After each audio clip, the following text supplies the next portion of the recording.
माझे वेगवेगळे छंद तुम्हाला माहीतच आहेत, जसं की गार्डनिंग असेल आणि कुकिंगमध्ये पण मी तुम्हाला दाखवत असते.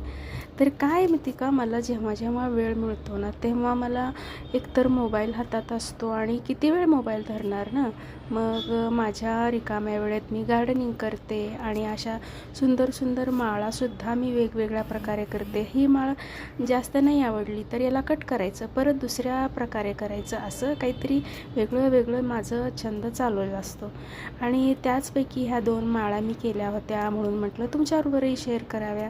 आणि दिवाळीमधल्या ना या सगळ्या मेणबत्त्याला राहिलेल्या दिवे लावले होते ना, त्याचे मग छोटे छोटे अर्धे अर्धे वापरून राहिले होते, तर म्हटलं आता ह्याचं सगळी मिळूनच एकच मेणबत्ती तयार करावी. अगोदर सगळं मेण उतळवलं आणि नंतर एक छोटा जो ग्लासचा बाऊल होता त्याच्यामध्ये एक आता मेणबत्ती माझी येत्या दिवसात तयार होऊन जाईल.